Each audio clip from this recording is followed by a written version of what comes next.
Olá pessoal, eu sou o Dr. Alberto Gonzalez e essa é a parte 2 da etapa coronavírus, mas agora falando da parte da clínica, da manifestação clínica. Eu achei que ia caber no primeiro vídeo, mas o primeiro vídeo serviu para explicar basicamente esse mecanismo de entrada do vírus dentro da nossa célula. Mas agora eu quero partir do ponto, né? Eu vou desenhar aqui um corpo humano e partir do ponto em que o vírus agora ele chegou a diferentes locais do nosso corpo. Primeira coisa, quando o vírus chega, o vírus tomou conta do sistema, ele fez aquele mecanismo de sabotagem que eu mostrei para vocês. Quando o vírus fez isso, ele já invadiu o corpo e o corpo reage imediatamente com o quê? Qual é a primeira grande medida que o corpo tem para piorar a vida do vírus, para deixar a vida do vírus mais difícil? Ele aumenta, né, a temperatura. Então o nome disso é febre. A febre, ela é um sintoma bastante desagradável, que mais desagrada as pessoas durante uma virose, mas vocês têm que saber que a febre é um mecanismo que o corpo lança, um mecanismo inflamatório, que o corpo lança para tentar debelar ou dificultar a progressão desse vírus.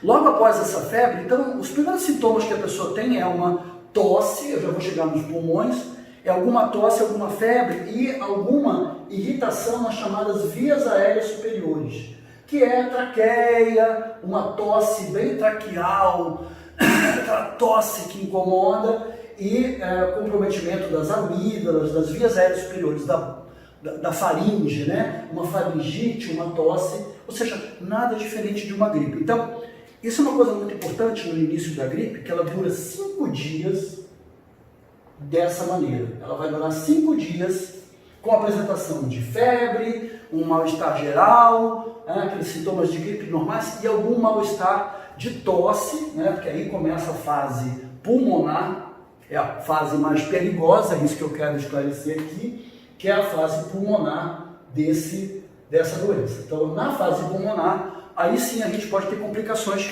que vão requerer uma internação hospitalar e vão requerer uma série de medidas para evitar o pior, né? Então, quando eu falo aqui em 5 dias, é quando a pessoa tem isso.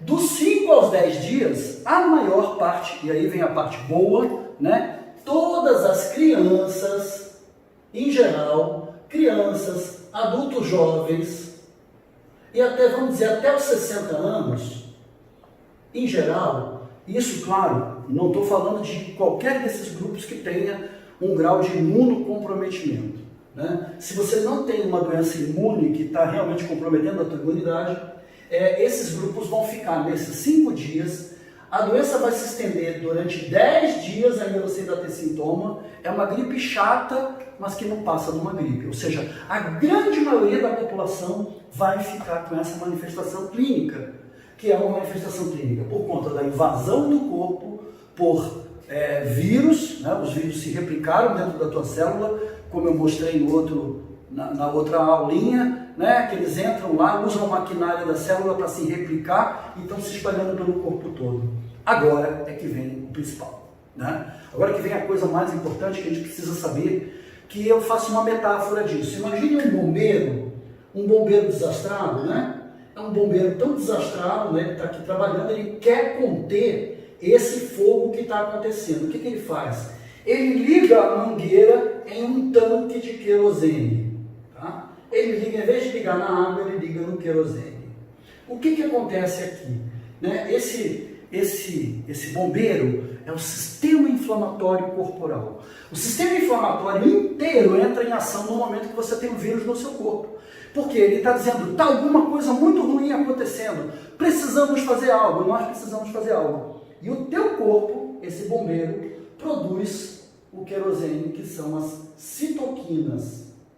As citoquinas são substâncias inflamatórias, aí que entra uma parte muito importante da gente se defender do ataque da nossa própria citoquina. Eu vou ampliar um pouquinho um pulmão aqui, para a gente imaginar um pulmão inteiro. Então o pulmão tem brônquios, né? Ele tem todos aqueles lobos, os brônquios e tudo isso que leva o ar, que leva a atmosfera, leva o oxigênio até o alvéolo, né? Mas se a gente olhar num nível mais microscópico ainda, né? Olhando lá na intimidade do pulmão, você vai ver que tem ali os alvéolos que estão com oxigênio aqui para ver a troca sanguínea.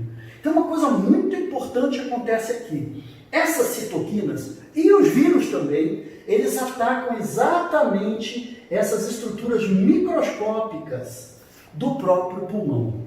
Então, ao atacar essas estruturas, essas citoquinas, lembra que o bombeiro quis liberar uma substância para ajudar a controlar tudo isso do ponto de vista inflamatório, e essas citoquinas começam a atacar a intimidade do tecido pulmonar.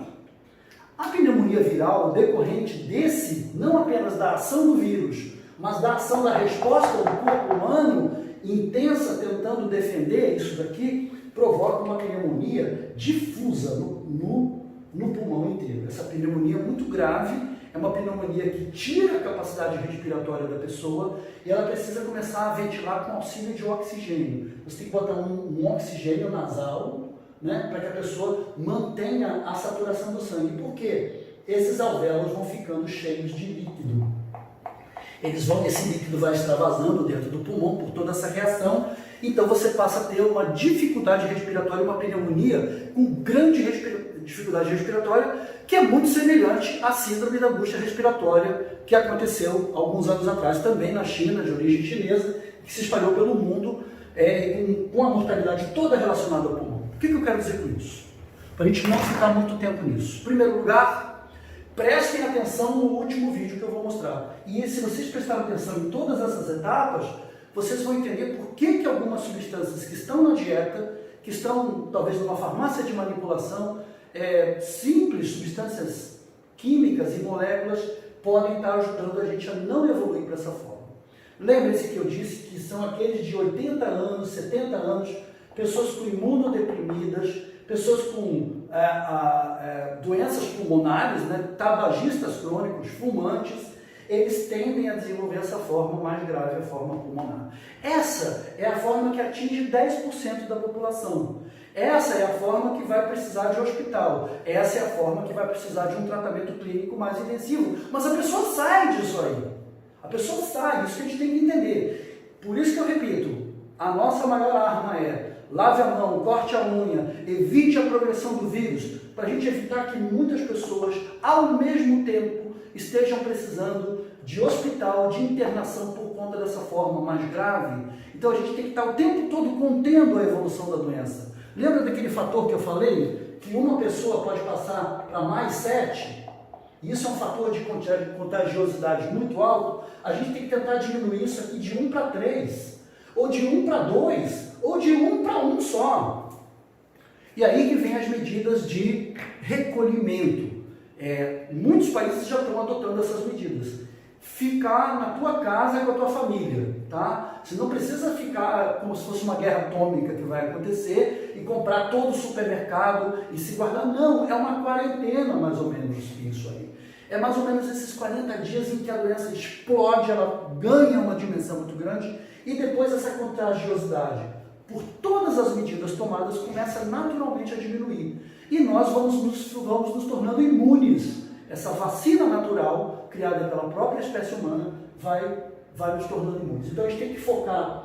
O maior risco é sempre esse daqui, que é a doença pulmonar mais aguda, que apresenta-se nas tomografias, né, como vidro fosco, que chama. Ela tem um aspecto porque o pulmão está todo ele tomado com essa invasão de líquidos do próprio corpo, determinada pelas citoquinas, que é o tal querosene do bombeiro desastrado, que tentando conter a doença jogou citoquinas que geraram um grande extravasamento pulmonar imediato e que causa insuficiência respiratória, que é a maior causa de complicações nessa doença. Tá bom? Lembre-se, não vou falar, você já sabe de cor, né? Então, continuamos.